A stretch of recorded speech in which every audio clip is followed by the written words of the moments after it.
Did this not feel like a recipe that was very familiar to what we saw last year when Notre Dame got hot down the stretch of the regular season and carried them all the way through to the national championship? It was physical, it was opportunistic, and it required all three phases of the game.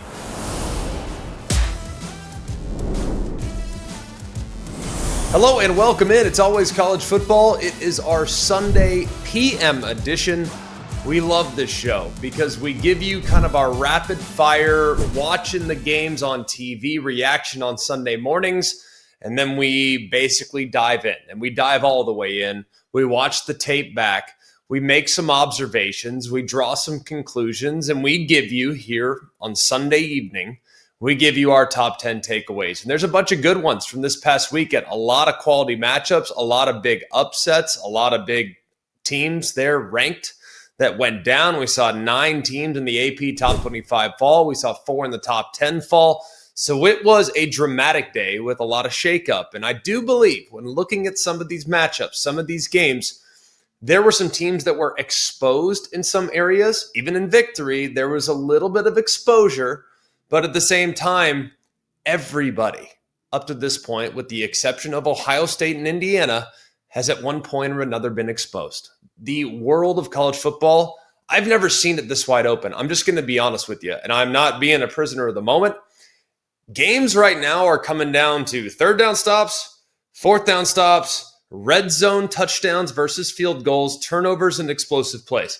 Guess what? It's a lot like the NFL. Why? Because the talent gap across the board is just not that significant. So I'm watching these games. I'm like, golly, these teams match up so similarly. This team made a couple plays. This team didn't. The team that made the plays won. It's not like, oh, well, this team's going to have to screw it up for you to go on and win the game.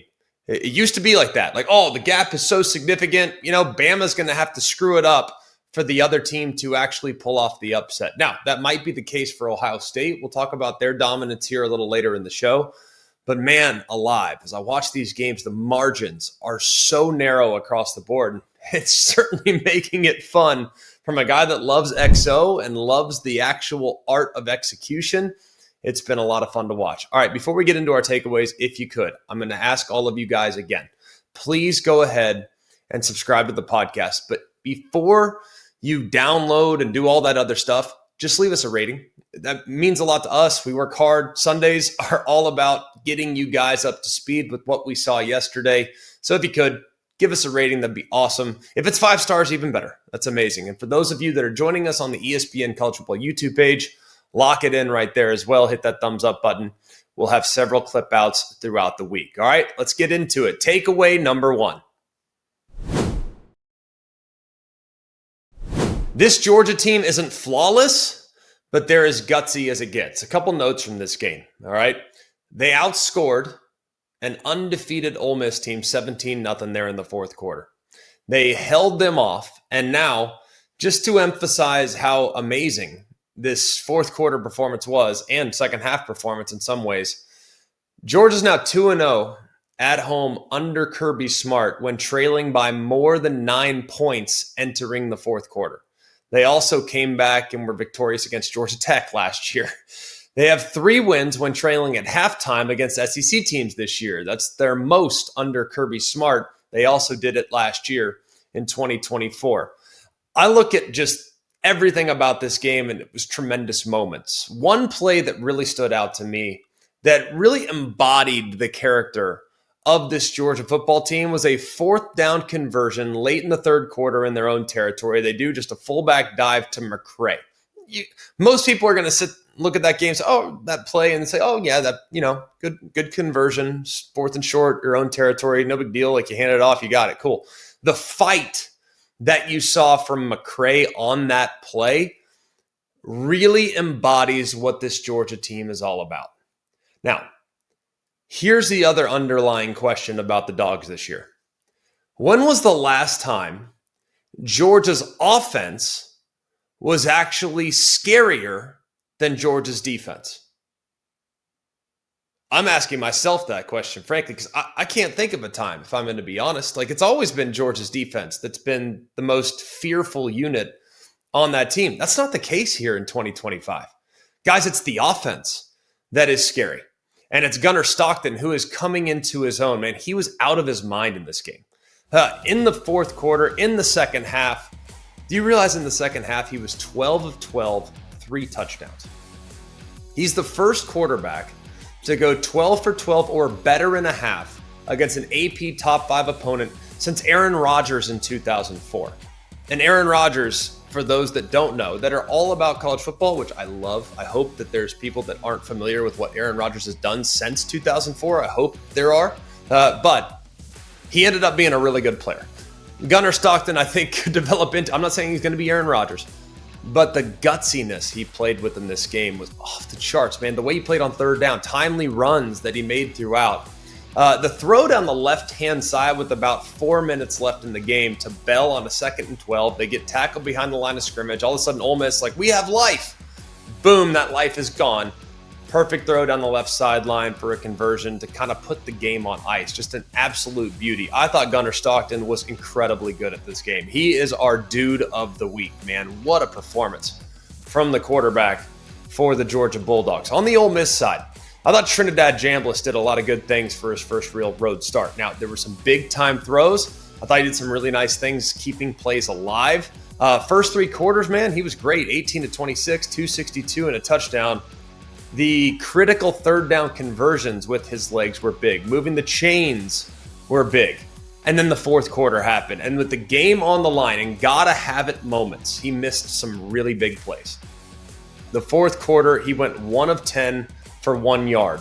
And guys, it wasn't even that good because the 1st and 10, for example, in the fourth quarter to Daquan Wright, he's wide open. He underthrew him by about 6 yards. It was a corner route. It would have been a huge play.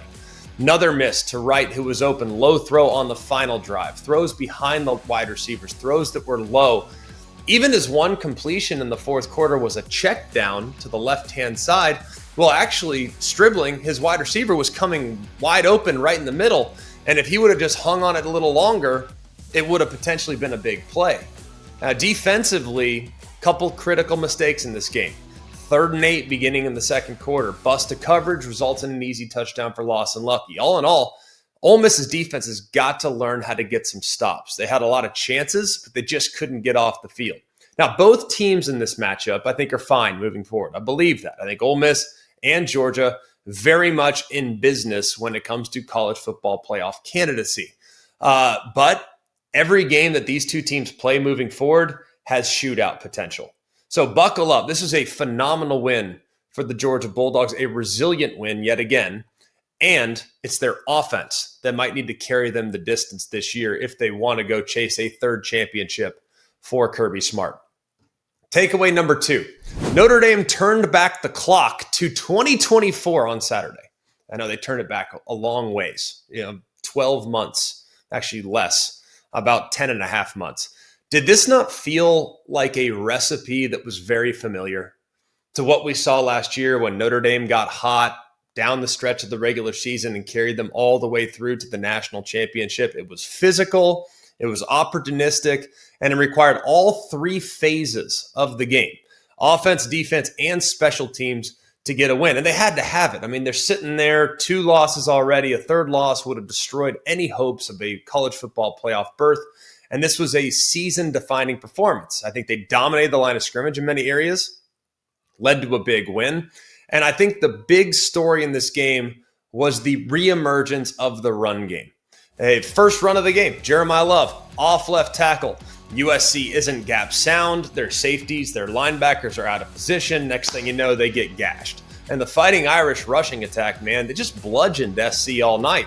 And a lot of this was taking advantage of USC's over-aggressiveness, but more power to them, man. These backs ran hard. They ran through contact. Jeremiah Love and Jadarian Price were incredible. Love going for a career-best performance, nearly 230 and a touchdown. And this relentless commitment to the run eventually kind of wore down.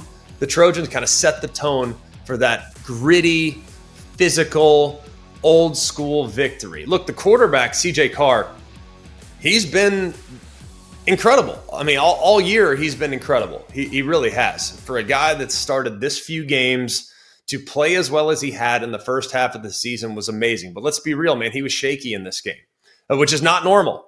And I think it's a testament to his mental toughness because he wasn't seeing it great early, wasn't throwing it great early, had some uncharacteristic misses, some easy throws too. I mean, those first couple drives, man, there were a few that were like, man, that doesn't look right. That doesn't look normal. It's not like him. I mean, he's been lights out all season long. I mean, the interception at the goal line, kind of a nightmare situation, just showing some youth on that play, running around, scrambling around, throwing it back across the middle. I mean, just showcased some youth. And guess what? At halftime, Mike Denbrock, his offensive coordinator, they did such a good job just calming him down. All right, calming him down, start off the third quarter, get him some easy completions, get him into a nice rhythm. And I thought he played much better down the stretch, which I think is a testament not just to him and how he's able to weather the storm, but also to his staff and putting him in position to be successful there as the game went along. But the biggest moment of this game was the kickoff return, was it not? I mean, USC had just taken the lead, 2-point conversion. Things are looking good for the Trojans. Man, we're back if you're on the Trojan sideline. And then boom, Price, house call, enormous momentum swing. Now, defensively, I think Notre Dame played pretty well. They were disruptive up front. They got beat a couple times, but this is a great wide receiver core. And the thing about this Notre Dame team, even last year, I don't know if they're as good as last year. I don't know if they're as deep as last year. But they just make plays. Like when you got to have it, Notre Dame, all of last year, they just made plays. A couple big stops on fourth down. How many times have you heard this? A Christian Gray makes a massive play in a pivotal moment like he seemingly always does. Like, I mean, the highs and lows of Christian Gray are real, but man, his highs are really, really high. Massive play on the interception, force a fumble on the wide receiver pass. You create a bunch of turnovers. You make Mayava throw into some traffic a little bit, kind of stifling all hopes of a Trojan comeback. Yeah, you're a little maybe worried about your kicking game. You miss an extra point. You miss a 31-yard field goal. But all in all, that was a complete performance for Notre Dame with a few things to clean up on defense and a few things to clean up with their kick operations. Look, USC, their defense, I thought they were way too aggressive in this game plan against the run. There were several times in which their secondary or their linebackers were out of position when the running back would initially get through the hole. It led to a lot of big plays on the ground, and I think their safeties, they have got to be better going forward because those guys miss tackles, and that's your last line of defense. And I know it's hard to tackle these running backs. I get it. Those guys, I wouldn't want to tackle them. I can promise you that. But they were out of position, and they left some big plays out there as a result. Offensively, I thought Mayava, I know you look at the picks, I thought he played pretty well. There were a couple critical drops in this game. They left a handful of plays on the field that they'll probably be kicking themselves about. But when I look back kind of holistically, I think if SC can just calm things down defensively a little bit, don't get out over their skis by trying to create so much on that side of the ball, they're going to be fine. I think both these teams are still playoff quality. Both have some things to clean up, but this is a massive win for Notre Dame. And frankly, they should be in cruise control. You never want to say that to a Notre Dame team, but they should be in cruise control until they have to go to Pitt. And if they get that win, 10-2 is highly likely, and 10-2 might be enough to get them in the college football playoff. Takeaway number 3, Alabama is a smart and clutch football team. Now, this win against Tennessee, it probably a little closer than the final score, but at the same time, it never really felt like it was in doubt. And this is Alabama's 4th consecutive victory over a ranked opponent. Just an absolutely brutal stretch, starting on the road at Georgia, getting a really good Vandy team the following week, having to go to Missouri for an 11 a.m. local kick, getting a win there, gutsy win there, I might add, and then coming home playing in a very, very invigorated crowd, in front of an invigorated crowd. Man, that was an unbelievable atmosphere there in Bryant-Denny. I mean, this is one of the best 4-game stretches in SEC history. To beat 4 ranked teams in a row is amazing. And the story of this game was really Alabama's defense. Now, you'll look at the final numbers, you look at 400 yards given up. A lot of the yards that were given up were actually kind of garbage time yards. Now, I think this group holistically has improved, but there's still so much room to grow. There's still some challenges that they have to figure out when it comes to fitting the run. They're still giving up too many explosive runs in the game. Tennessee's running back Deshaun Bishop went for over 100 again and created a couple big plays on his own. But they, for the most part, held a very high-powered offense, which entered the game having scored 34-plus points in each of their first 6 games. They held them to just 20 points, but that doesn't really tell the whole story. Alabama had not been great rushing the quarterback this year. Well, the first 20 minutes of the game, they have 3 sacks, and that's going against a Tennessee offensive line that had given up just 4 sacks all year.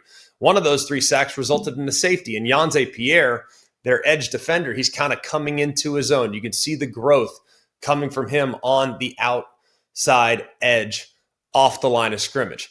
The game-defining play will always be the pick 6. Now, let me just set up this situation for a moment, okay? For those that missed it, I want to set up this situation. Tennessee's in a bit of a hole, 16-7. It's looking like, though, they might get into the half at 16-14 or at worst 16-10. They did a great job kind of climbing back and just weathering that initial storm. There's 9 seconds left. Tennessee has 0 timeouts.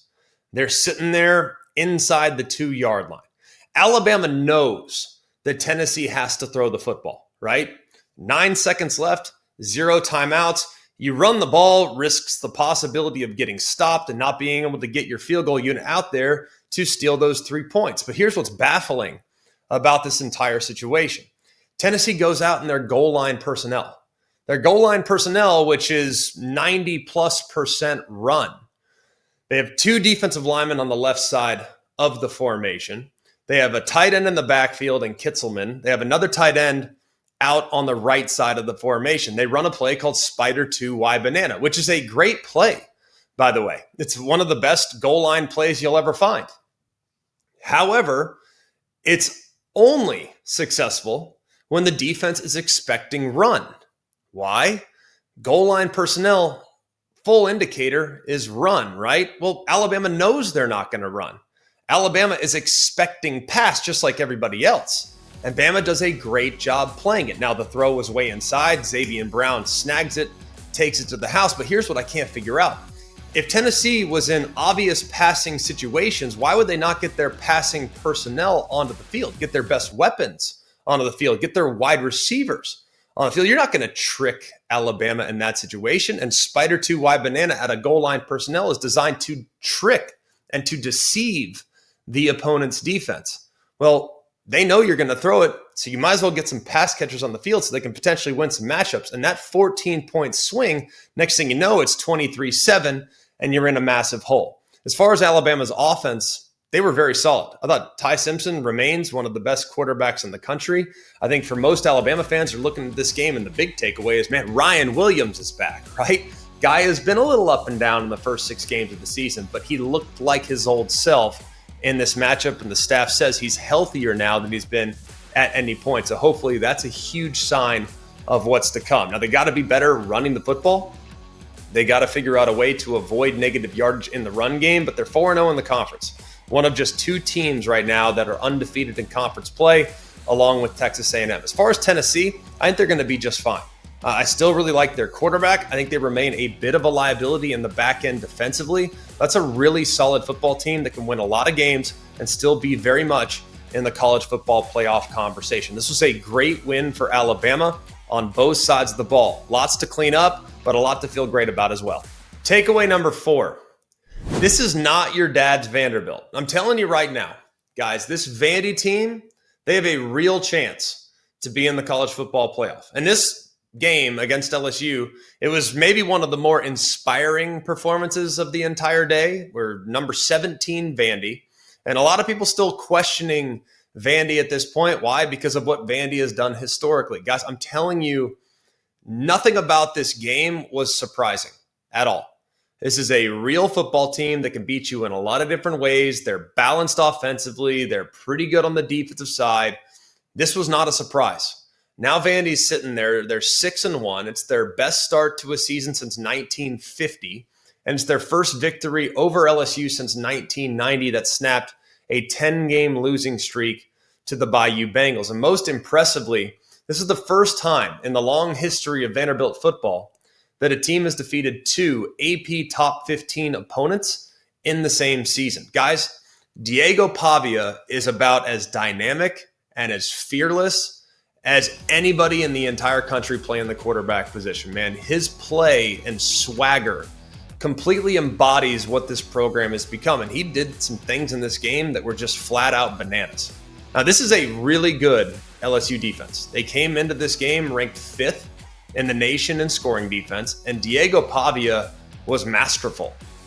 He accounted for 3 total touchdowns, 1 on one through the air, 2 on the ground, 160 yards through the air. You're going to look at that. You're going to say, that's not a ton. That's not who Vandy is.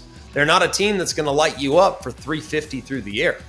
They're going to be a team that just kind of wants to grind you down. They want to average 4 or 5 yards of play, avoid 3rd and long situations, get it to 4th and short, make a decision, and play very complimentary football. So the numbers are not going to blow you away, but if you watch the actual performance, the plays that Diego Pavia makes, they're ridiculous. And I think the best play in this game was that 4th and 1. That was, it was just bonkers. I don't really know what else to tell you. They're in their own territory. Looks like a sure sack. I mean, this is no doubt he's dead to rights. The defense was all over it. The defense wins the play. He's running around. He's looking to his right. All of a sudden, he does this spin move, buys a little extra time, and then he hits MK Young out in the left flat for a big catch and run. I don't even know how he saw him. I don't even know how he ends up on that side. So to roll right, to buy time, ridiculous. And after that final 21-yard touchdown, he hit that Heisman pose in the end zone. And while some people will point to that as arrogance, I think it's a bit of a statement. This guy needs to be in that conversation. If you just listen to Clark Lee, he calls his quarterback the best player in college football for the unique ability to just single-handedly take over a game. And he did that in this matchup, man. He took over the game. He made the plays necessary. He was timely with his runs. He was pretty accurate with his throws, made some nice throws downfield.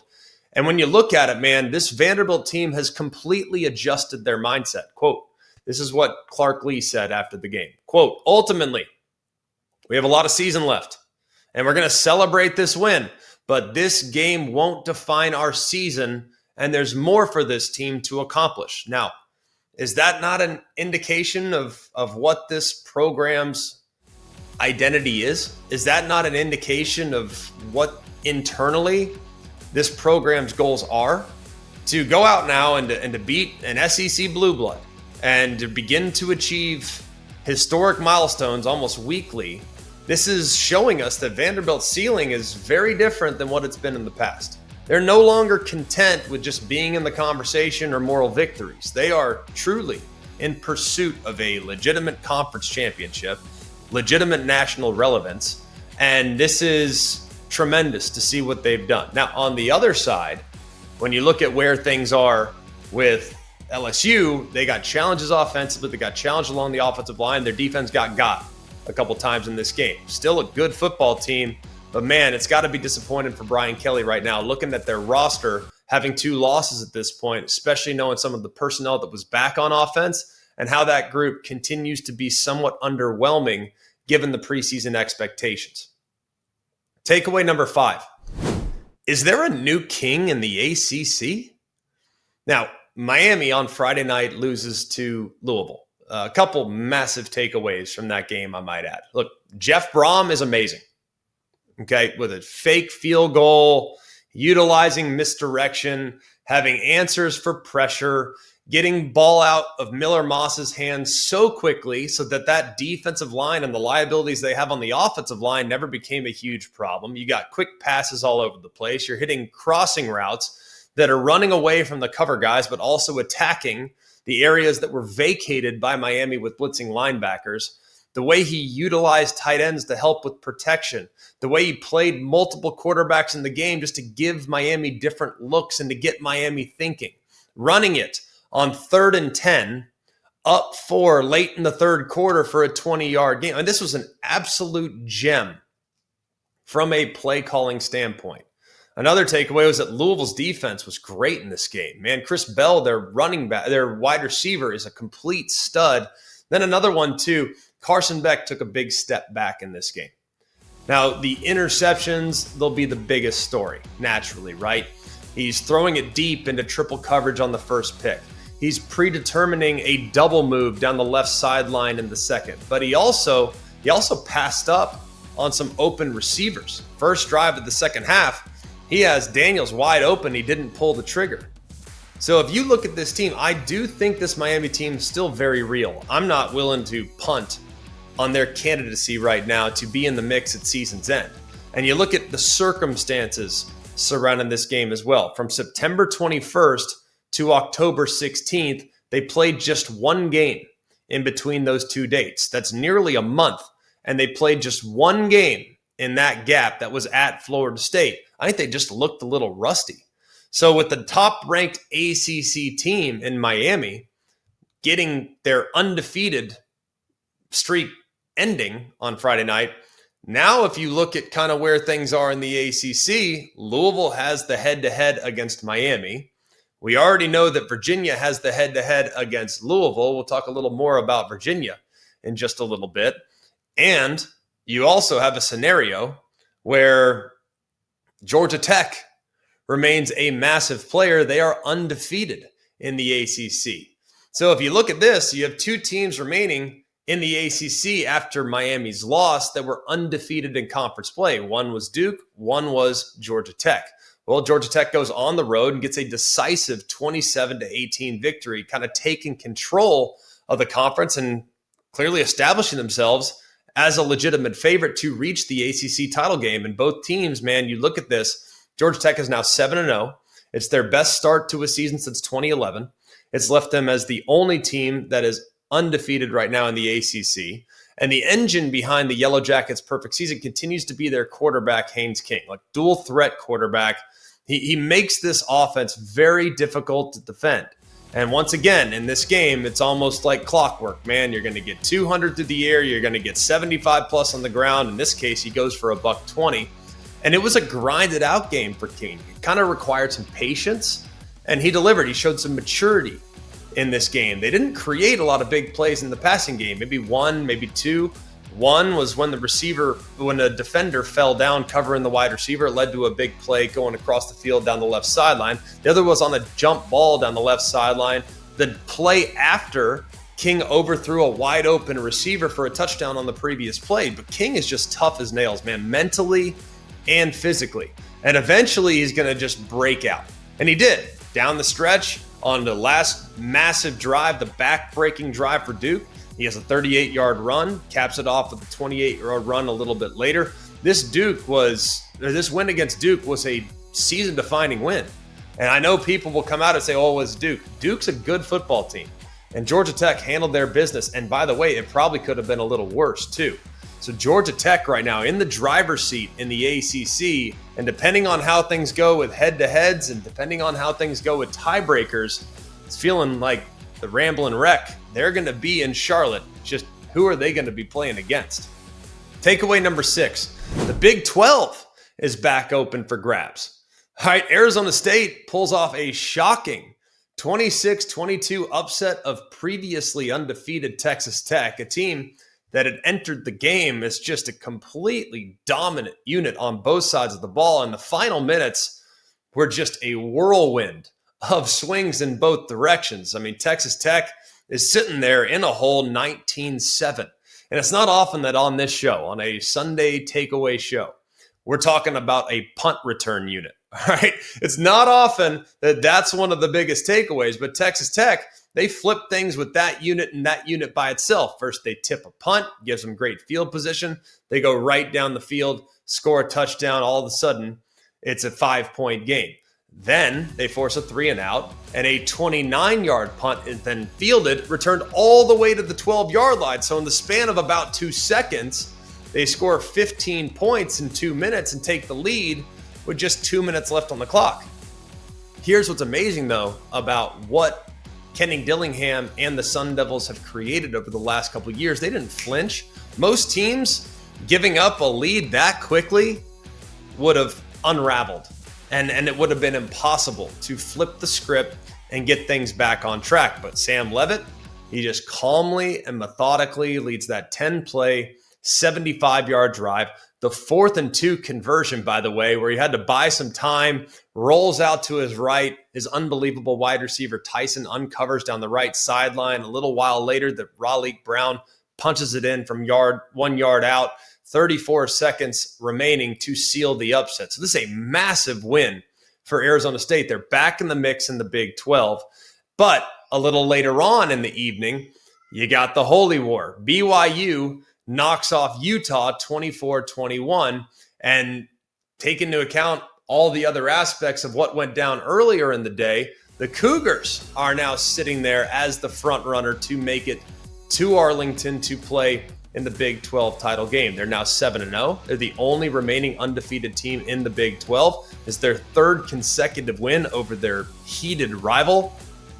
And they had not accomplished a trio of wins in a row over Utah since late 80s, early 90s. And this game very much lived up to his billing. It was a back and forth affair. BYU made the decisive plays when it mattered most. And it really came down to Bear Bachmeier, who has really over the last 2 weeks kind of announced his arrival as a legitimate star. I mean, this guy just showed tremendous will and determination with 4 minutes left in the game. Team needs a score. He takes a snap, finds a seam, and had maybe the grittiest run of the day with that 22-yard touchdown run. Broke multiple tackles, dragged several Utah defenders with him to the end zone for the game-winning score. And that play perfectly summed up what BYU's all about, man. Toughness, resilience, and a never-quit attitude. Bear Bachmeier, look, you look at the numbers, they're modest, but fairly efficient. But it was the 64 yards on the ground and that crucial score that showed you all you need to see. Man, this kid's got a lot of guts. So with those two outcomes, it completely adjusts the power structure of the Big 12. Start of the day is Texas Tech, man. They are in cruise control all the way to the conference championship game. And the only team that kind of stood in the way was maybe BYU, but that would be down the stretch a little bit. And they shockingly lose to Arizona State. Now there's this power vacuum at the top of the conference. BYU is now in a great spot to make it to the Big 12 title game. And now, thinking that the Big 12 would run through Lubbock, it's now going through Provo, Utah, which not many people would have anticipated given the quarterback situation in the offseason for BYU. And this Texas Tech loss, this hurts the Big 12 in a big way. It leaves them currently with one undefeated team. So now the Big 12 needs BYU to run the table and then to lose in the Big 12 title game for them to possibly get two teams in the college football playoffs. So worth watching there, but fascinating dynamic there at the top of not just the Big 12, but the ACC standings as well. Takeaway number 7. The top tier of the Big 10 have clearly pulled away. All right. This is very obvious. We know who the top 3 teams are right now in the Big 10, right? It's Ohio State, it's the Oregon Ducks, and it's the Indiana Hoosiers. And by the way, not in that order. I don't know why I did it in that order. Let's do it again. The Ohio State Buckeyes, the Indiana Hoosiers, then the Oregon Ducks. That's the order, right? Let's start with Ohio State. And look, Wisconsin was going to have their hands full in this game for sure. I thought Wisconsin would be able to manufacture a little bit more in defending the pass, even though that's been a bit of a struggle this year. But my goodness, man, how about the growth that we've seen over the last few weeks from Julian Sayin, the quarterback of the Buckeyes, man? I mean, if you watch his performance in this game, he goes for nearly 400. I thought he had one missed throw in the entire game, and he dropped back 40-plus times. That is ridiculously good. And that missed throw, by the way, was almost intercepted. It was top of the red zone, kind of underthrew a deep ball to the left-hand side. It was almost picked. A great defensive play, by the way, by his wide receiver. Other than that, I mean, look at the first touchdown pass. That touchdown pass was threading the needle. And it wasn't like it was a short throw either. He's got pressure in his face. He calmly avoids the sack, slides to his left, throws a dart to Carnell Tate. There's a linebacker right underneath Tate. There's a safety over the top coming outside in, and the throw is right on the money. And this was one of 15 throws we could have chronicled throughout this game that were off the charts good. In perfect location on the receiver's face mask, perfect timing, great opportunity for the receiver to catch and run. Julian Sayin, you see his confidence. You see that confidence continuing to grow to the point where, all right, if it becomes a track meet, what if for whatever reason, and I'm not saying it'll happen, but what if for whatever reason Ohio State's defense doesn't pitch a shutout and they need to score 35 to go and win it? Well, I am super confident in Ohio State being able to win a game that way now with the growth that we've seen from their quarterback over the last few weeks. He's playing as well as anybody and has very much entered into the Heisman Trophy conversation, and deservingly so. As far as the Indiana Hoosiers are concerned, not a great start. And, I don't really care. You know what I mean? It's one of those, you're going to get Michigan State's best shot. Michigan State's going to come out. They've had this one circled. It's a massive opportunity for them. And they hung in there. They kind of weathered the storm. They took a couple punches, and then boom, they flipped the switch, and it's out the gate. Indiana just continues to be ruthlessly efficient. When they're playing at a high level, man, good luck. I mean, it is extremely difficult to defend that offense with the way their quarterback can play, with the way they can marry it up with the run game, with the weapons they have on the outside that can constantly win one-on-one situations. And then defensively, the way they just cause so many problems. They just, with their movement, with their blitzes, with their aggressiveness, the way they never seemingly play out of phase. They know how to play so well together. I just love watching this team. It's like an orchestra on the defensive side, man. It's like the strings are doing this. Well, the percussion's doing this, the horns are doing this, and they all sound so beautiful together. That's what it's like when you watch Indiana's defense at all three levels, man. They just know how to play so well together, man. It is a thing of beauty.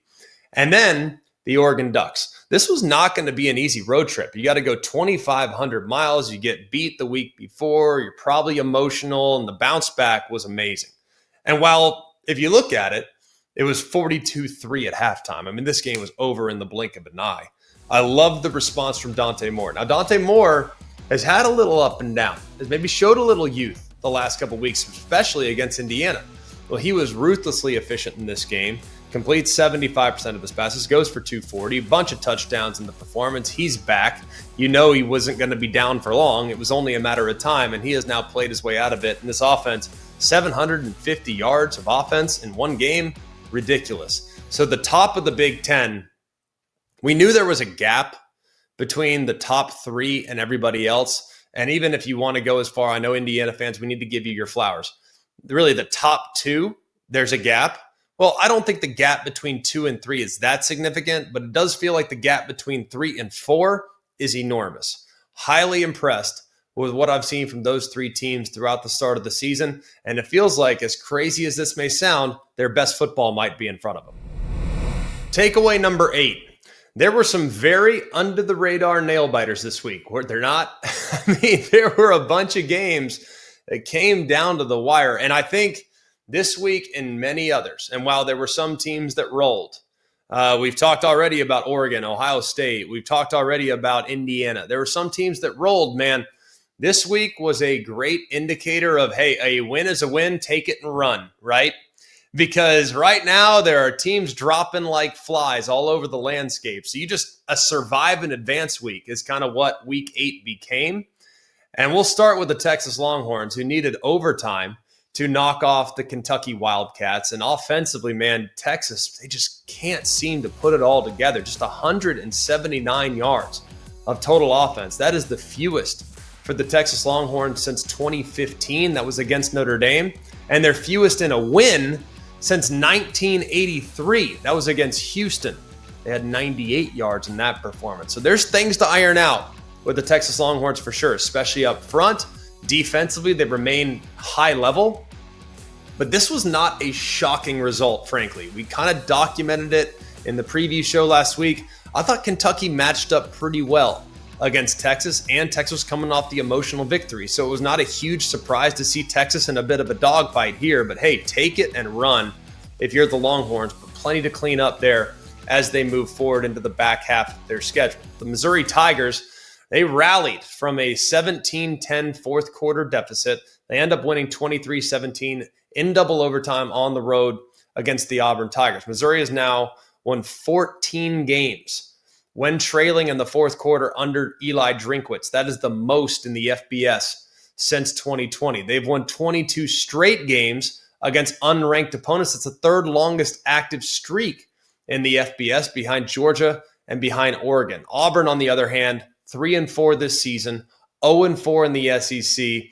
Auburn had their third straight season now where they are 0-4 in the SEC. And before 2023, they'd only lost their first 4 conference games 2 times in 70 years. So unfortunate for Auburn, they can't seem to find a way to make the play to put the game on ice. It's happened several times last year, and it's happened several times already in the first 7 games this season.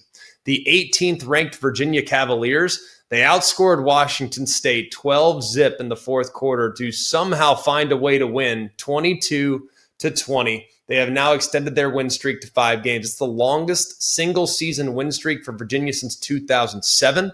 They had a safety to take the lead with just 2:41 remaining in the fourth quarter. And they're the first FBS team with a go-ahead safety in the fourth quarter since Iowa State over Texas Tech back in 2018. They are now 6-1 through 7 games for the first time since 2007. So you got to give a lot of credit to Virginia. This was a gutsy performance. This was a difficult win. They somehow found a way to make those plays down the stretch to steal a victory.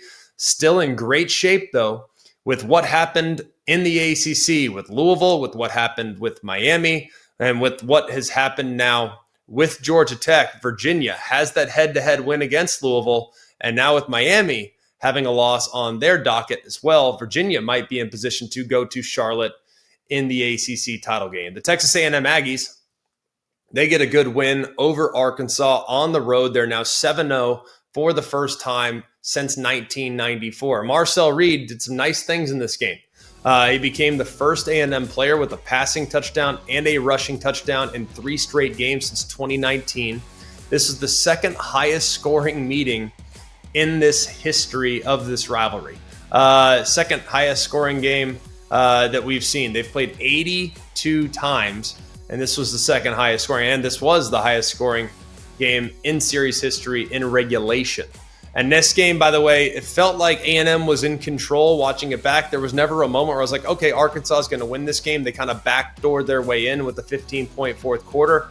But all in all, it was a good win. Take it and run if you're A&M. With what happened with Ole Miss, with what's happening elsewhere in the SEC, take it and move on. You now have to go to Baton Rouge to play against a desperate LSU football team next week. That'll be a difficult road trip back-to-back for the Aggies. As far as Tulane and the Green Wave, Jake Retzlaff throws 2 touchdowns in the final 2 minutes to beat Army 24-17. They are now 6-1. That's a second straight week in which the Green Wave have secured a go-ahead touchdown in the final minute of the game. They needed it last week against ECU, or the last time out against ECU. That was on October 9th. And why is this game significant? Well, because Memphis lost to UAB. UAB and Alex Mortensen, tremendous win over the previously ranked Memphis Tigers. So now USF, we know USF is in cruise control right now in the AAC as the possible G5 representative in the college football playoff. And with the loss to Memphis, this now opens the door for Tulane.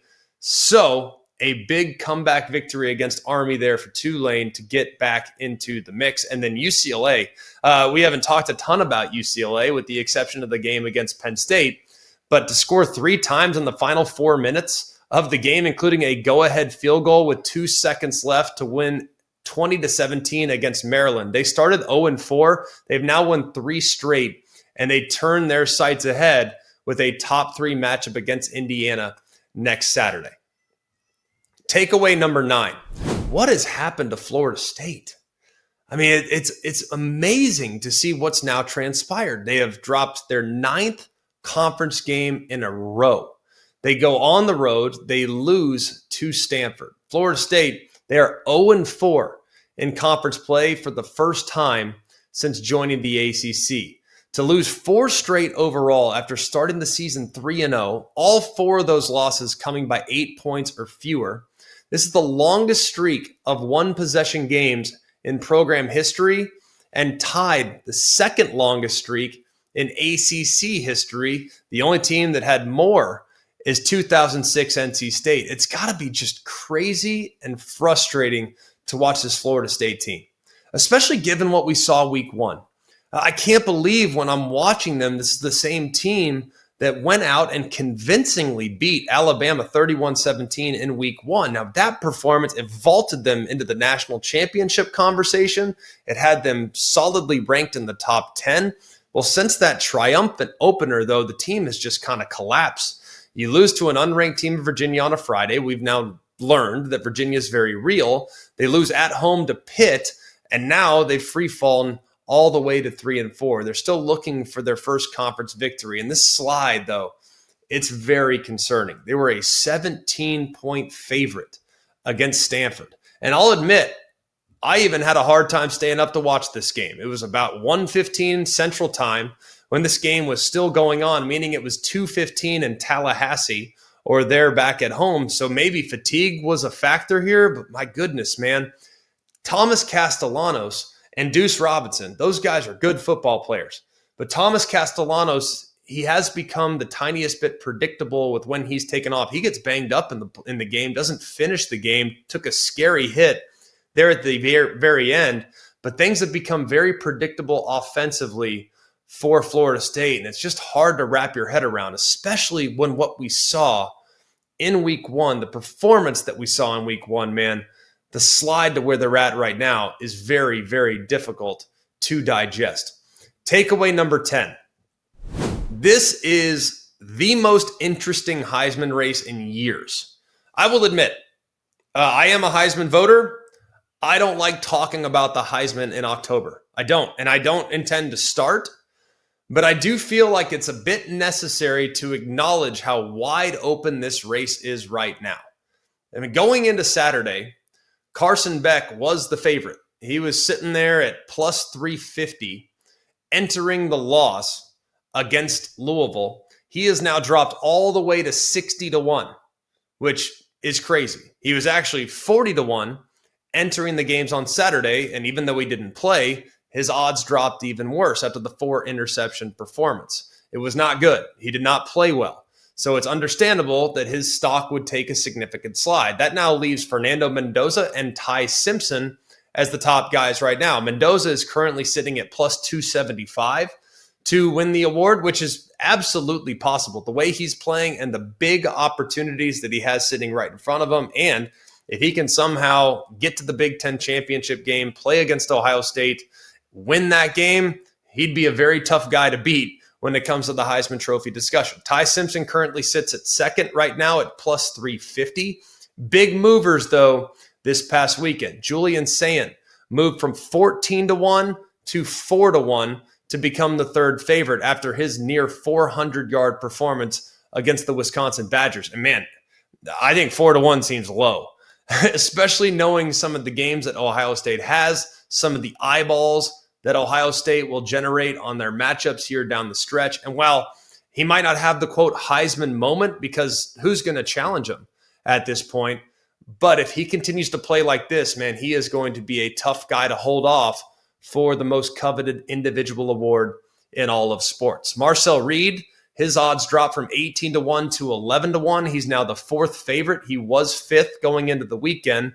He's on a good move on the way up too, and plenty of opportunities for him to showcase his ability on the road at LSU. Still has a big game on the road at Texas, some big platforms, some big stages that Marcel Reed will play on down the stretch could vault his odds up even higher. A massive mover from this weekend was actually Gunnar Stockton. He was 25-1 entering into this weekend's games. Well, he now sits at 14-1. And to me, 14-1 might want to jump on that one for sure, because in the biggest game of his career, 2-score deficit there in the fourth quarter, Stockton was perfect.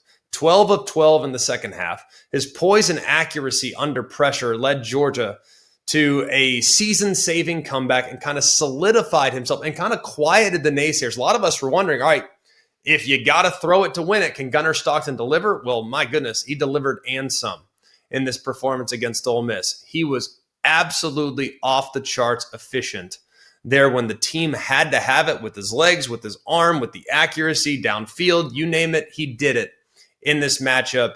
14-1. He's a guy I'd be looking long and hard at as well. Dante Moore is still in the mix at 18-1, the quarterback of Oregon. But Jeremiah Love, massive jump up the odds market. He's now 20-1, and he was the engine for the victory, obviously, against USC. He goes for 228. Tons of big plays created. We know he's always been a threat in the passing game as well. He continues to contribute in that aspect. And then Diego Pavia, the biggest mover of the weekend. 50-1 going into the LSU game. He is now 22-1 to win the award. And while you look at the stats, I don't think the stats are ever going to necessarily reflect how important Diego Pavia is to his team. He is the heart and soul of Vanderbilt's historically great start to this season. He's fearless. He can scramble. He makes clutch plays. He has transformed the identity of the entire program. And he is the reason why the Vanderbilt Commodores are no longer kind of a feel-good story. They're a legitimate threat to not just make the playoff, but maybe be a dangerous team if they get there as well. So Diego Pavia sitting there at 22-1. Just 4 days ago, you could have bet him at 50-1. Pretty wild to see people now paying attention to what that young man is capable of. And then finally, Haynes King. Don't sleep on him. It might be worth a flyer. He's now sitting at 75-1. Put the team on his back yet again. He almost does it every single week. 325 total yards, 2 touchdowns in the big win against the Duke Blue Devils. I don't know if Haynes King can quite generate the momentum that some of the guys in front of him have, but he still has some big opportunities. The ACC championship game, maybe he gets a crack at Miami, and he gets a chance to play against the Georgia Bulldogs on what should be a widely consumed game on Black Friday there on ABC. We do it every Sunday evening. We tell you our bold predictions from the week before. We give a little love to those of you that decide to send in some of your prognostications for what was coming up this upcoming weekend. You can always submit your bold predictions for the upcoming weekend's games at our social media platform at AlwaysCFB. You can also do so on the ESPN College Football YouTube page. Just leave it in the comment section. We'll find it if it's bold enough for us to give you some love. We will start with Logan Klein, 7805. Georgia rushes for 185. Stockton passes for 220, a rushing touchdown and a passing touchdown. Well, on both those decisions, he went way over, 289 through the air, 4 passing touchdowns, and 59 yards on the ground with the rushing touchdown as well. Gunnar Stockton was incredible in that performance against Ole Miss. We'll go next to AV. Purdue gets their first conference win with Barry Odom over Northwestern. Northwestern blanks Purdue 19-0, so not so close, my friend. We'll go next to Isaac CM 44-17, Washington 31, Michigan 10.